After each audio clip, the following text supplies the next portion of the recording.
Assalamu alaikum wa rahmatullahi ta'ala wa barakatuh.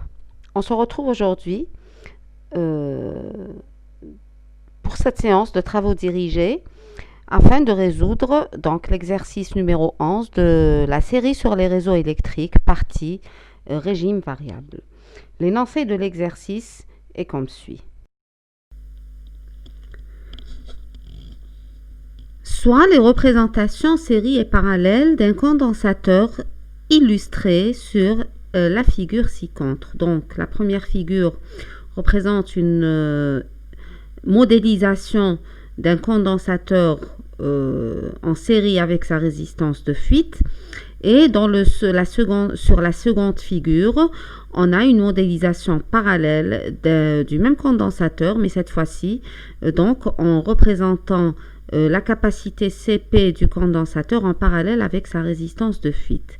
Alors, on nous demande d'écrire donc l'impédance de la représentation série et l'admittance. Ah, ici, c'est pas un ZP, c'est un YP. Donc, l'admittance de la représentation parallèle. Donc, corrigé ici, c'est un YP. Et on nous demande d'expliciter ce que c'est que QS, QP, en fonction des éléments des deux circuits.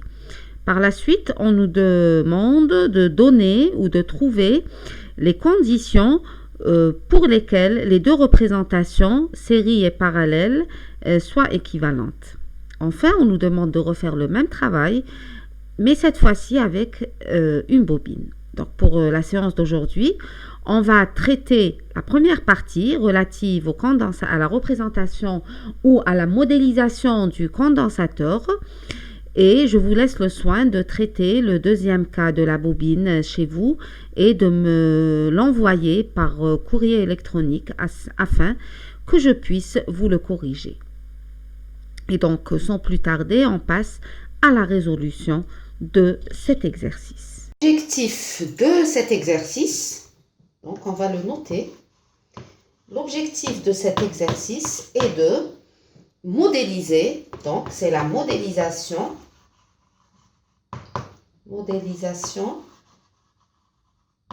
série et parallèle d'une bobine et d'un condensateur.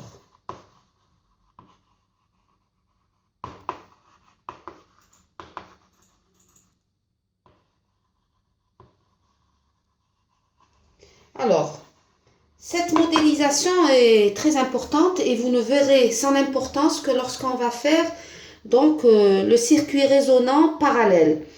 Hein, c'est là où vous allez voir l'origine de la qualité d'un circuit résonant qui n'est autre que celle de l'un des éléments, de ces éléments qui est soit la bobine, soit le condensateur. On va le voir de toutes les façons.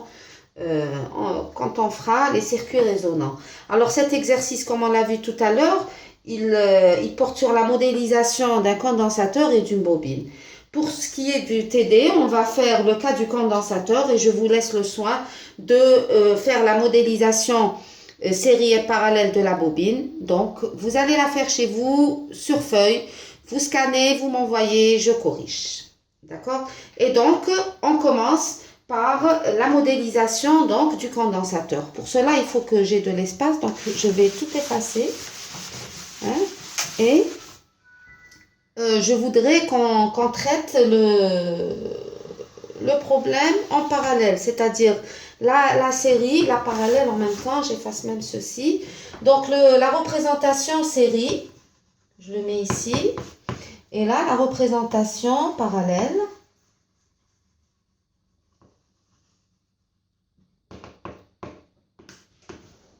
Voilà.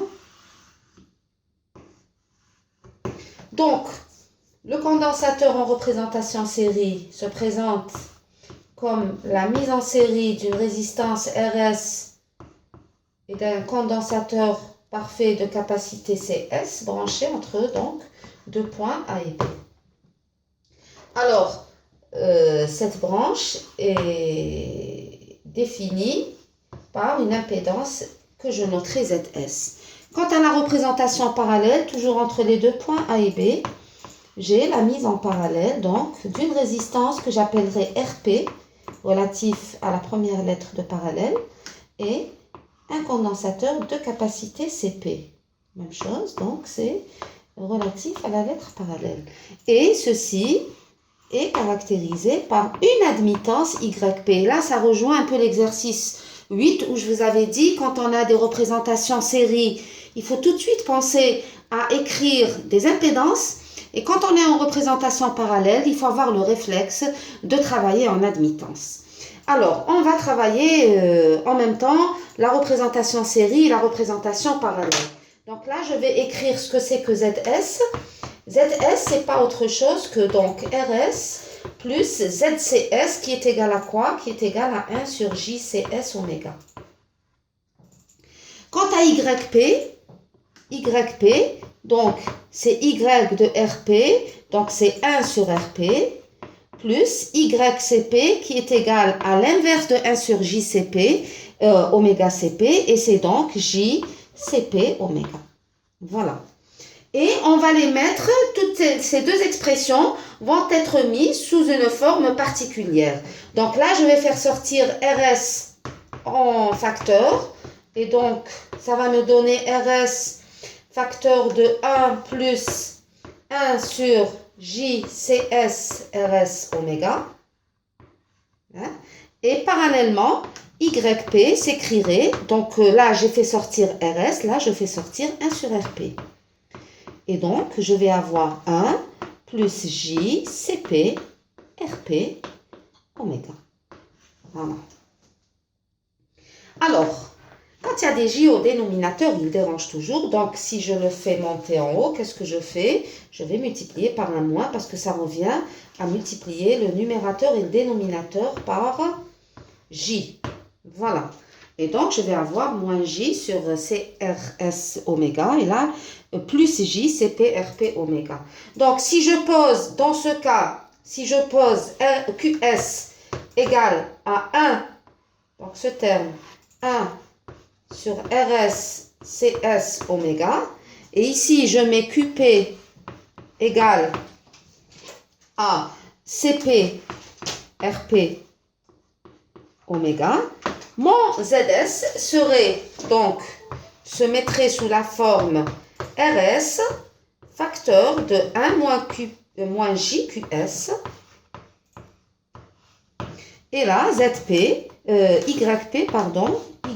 se mettrait sous la forme 1 sur RP, 1 plus JQP. D'accord? Et là, donc, c'est les expressions qu'on nous a demandé d'établir. Donc, en fonction des coefficients de qualité, série et parallèle. Donc, QS, ou bien Q tout simplement, qu'il soit indicé en S ou en P, est appelé coefficient de qualité.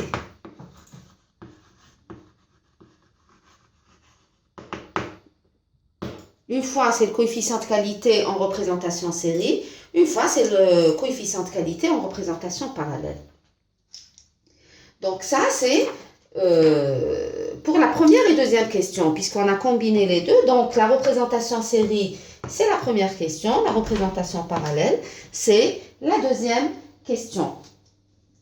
Maintenant, dans une troisième étape, on nous demande de trouver la condition pour laquelle, ou les conditions pour lesquelles ces deux représentations sont équivalentes. Alors, si vous avez terminé d'écrire, je vais effacer. Et on va essayer de voir l'équivalence entre les deux représentations. Alors, je vais redessiner cette fois-ci d'une manière un peu différente. Donc, RSCS, AB, est équivalent à la représentation parallèle, RP, CP. Donc là, je mets RP, là, je mets CP. Donc, ces deux représentations sont équivalentes. Quand est-ce qu'on peut dire qu'elles sont équivalentes? Si j'ai donc ZS égale à ZP, Ce qui revient à écrire que ZS égale à quoi? Égale à 1 sur YP. Alors, ZS, on l'a déterminé tout à l'heure, YP, pareil, et donc on peut écrire ces deux égalités. Donc, ZS, c'était quoi? ZS, c'était tout simplement RS, facteur de 1 moins JQS, qui doit être égal donc à 1 sur YP, qui est égal à RP sur 1 plus JQP. Là, ces deux expressions ont été déterminées tout à l'heure. Maintenant, donc, si je manipule un peu cette égalité, je vais avoir RP égale donc à RS 1 moins JQS, facteur de 1 plus JQP. Donc, si je développe ce produit, je vais avoir RP égale à RS facteur. Alors, 1 moins JQS plus JQS va me donner J, facteur de QP moins QS. Et moins JQS multiplié par JQP, ça va donner plus QSQP. Voilà. D'accord? Et donc, j'identifie la partie réelle avec la partie réelle et la partie imaginaire avec la partie imaginaire. Je vais sauter une étape quand même. Et donc, je vais avoir RP qui va être égal à quoi?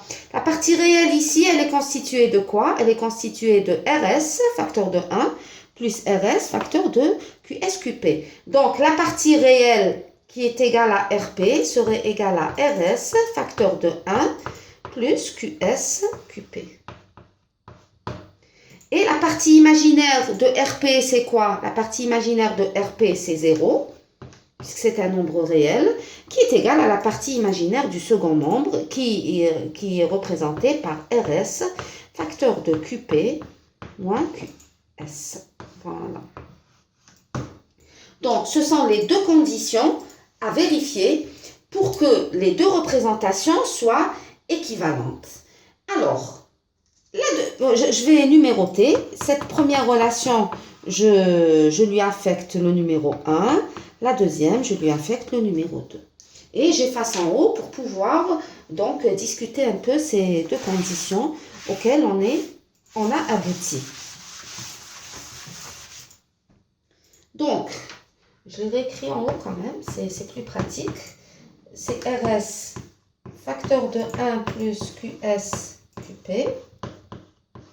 Et 0 égale à RS, facteur de QP moins QS, et c'est tout.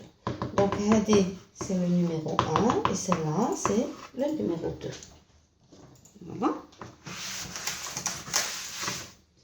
Alors, la relation 2, qu'est-ce qu'on peut tirer à partir de la relation 2? Je peux tirer que, alors j'ai 0 égale à RS, facteur de QP moins QS, c'est élémentaire. RS étant différent de 0, c'est ce qui est entre parenthèses qui doit s'annuler. Et ceci implique obligatoirement que QS doit être égal à QP. Donc, pour que les deux représentations soient équivalentes, premièrement, il faudra que les coefficients de qualité série soient égaux aux coefficients de qualité parallèle. Donc, je peux noter que QS égale à QP, et je vais le noter Q, tout simplement, coefficient de qualité, d'accord, qui serait égal d'un côté à 1 sur RS CS oméga, et de l'autre égal à RP CS oméga. D'accord? Donc là, c'est la première condition. Et donc, la relation qui va relier RP et RS serait la suivante. Donc, j'aurai RP égale à RS, facteur de 1 plus, cette fois-ci, le coefficient de qualité au carré, sans parler de QS et de QP. Donc ça, c'est les relations qu'on doit vérifier pour dire que la représentation série et parallèle sont équivalentes. D'un condensateur, bien sûr, dans notre cas. Alors, le coefficient Q il traduit la qualité du condensateur.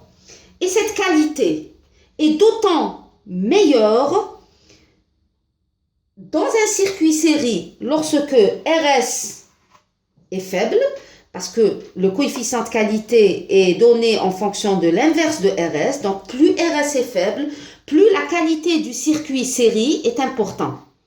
Contrairement à la représentation parallèle, où le coefficient de qualité est proportionnel à RP, et donc plus la résistance de fuite est importante, plus la qualité du condensateur en représentation parallèle est meilleure.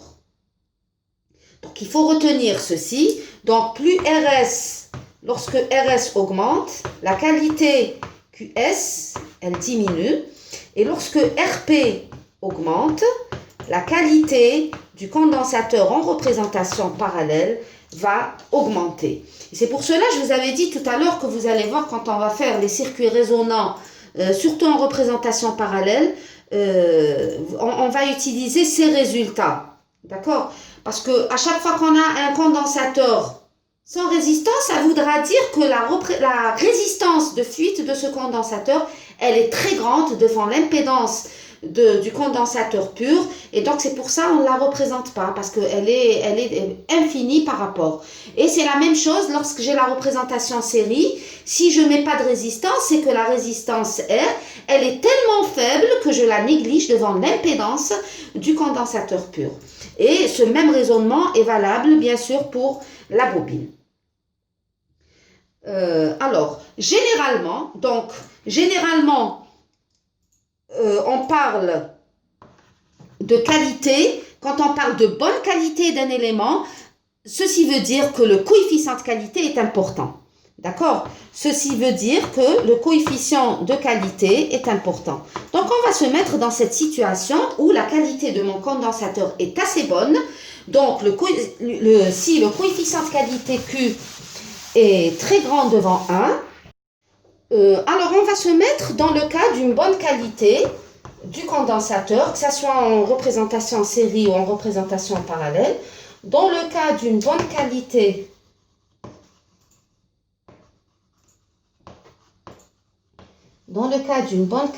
du condensateur, alors on aura un coefficient de qualité QS égale à QP, donc le coefficient de qualité Q va être supposé très grand devant 1. Et dans ce cas, la relation qui va relier les résistances RS et RP serait la suivante.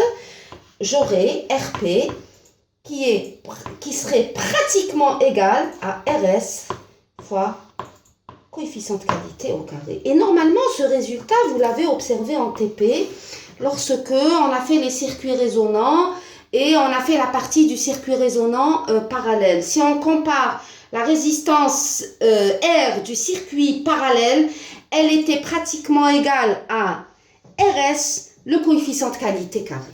Vous pouvez toujours revérifier, vous avez fait vos TP, vos résultats vous les avez, donc on peut toujours revérifier ce résultat. Donc voilà, pour avoir l'équivalence, il suffira, donc je le réécris en couleur, équivalence,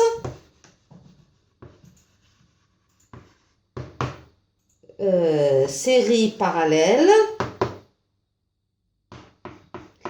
implique que RP doit être égal à RS facteur de 1 plus QS QP et QS égale à QP égale à 1 sur RS CS oméga égale à RP CP oméga. Voilà. C'est très très important comme résultat et j'insiste sur le fait que vous devez traiter le cas de la bobine et que vous devez me l'envoyer pour correction.